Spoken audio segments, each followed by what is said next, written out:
निभाने के लिए। बस आने वाले तो पहले ना बोल। वैसे तुम्हें मुझसे पूछना चाहिए था। मुझे तो लगा था कि ये डिनर तुमने स्पेशली मेरे लिए अरेंज किया। कुछ ऐसा ही। हाँ हाँ। जान निसार ड्रामे में आ गया है एक बहुत बड़ा ट्विस्ट।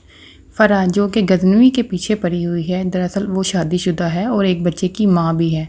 और जब अचानक से गजनवी फराह के सामने उसका शौहर और उसका बच्ची लेकर आता है तो फराह एकदम से सख्ते में चली जाती है और एकदम से अपने बच्चे और शौहर को अपने सामने देखकर फराह का रंग पीला पड़ जाता है और उसके तोते उड़ जाते हैं। फराह ने दरअसल अपने शौहर से तलाक नहीं ली हुई, वो सिर्फ इसको छोड़कर आई है। गजनवी को दरअसल अंदाज़ा हो गया है कि फराह की वजह से इसके और दुआ के बीच में गलतफहमियां पैदा हो रही और दुआ हर वक्त इससे उखरी उखरी सी रहती है और बार बार उसको ताना देती है कि फराह के पास लौट जाओ और उससे शादी कर लो अगर तुम उससे शादी करना चाहते हो। गजनवी जो कि दुआ से मोहब्बत करता है वो किसी सूरत में भी दुआ को छोड़ना नहीं चाहता, इसलिए वो फराह के शौहर को तलाश करता है और उसके सामने लाकर खड़ा कर देता है ताकि फराह का इसके शौहर के साथ किसी न किसी तरीके से पैचअप हो जाए और वो इसकी जान छोड़ दे। लेकिन फराह के तो इरादे ही कुछ और हैं।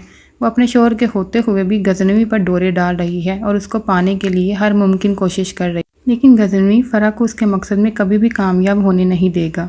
दूसरी जानब फिज़ा जब अपनी नंद सुंबुल की बात मानते हुए उस लड़के से मिलती है जिससे वो शादी करना चाहती है तो आखिरकार फराज इसको देख लेता है और उसकी खूब शामत आती है और आखिरकार उस लड़के को सुंबुल के माँ बाप घर बुला लेते हैं शादी के लिए। लेकिन वो लड़का शादी करने से इनकार कर देता है और वो कहता है कि मेरे ऊपर बहनों का बोझ है, मेरे ऊपर बहनों की ज़िम्मेदारी है, इसलिए मैं भी इस टाइम शादी नहीं कर सकता सुंबुल से। और साथ ही साथ वो ये भी कहता है कि वो सुंबुल से मोहब्बत करता है, लेकिन उसके लिए उसको थोड़ा सा इंतज़ार करना पड़ेगा जब तक वो सेटल्ड नहीं हो जाता। उस लड़के की तमाम बातें सुंबुल और फिज़ा एक कोने में खड़ी चुपचाप सुन रही होती हैं।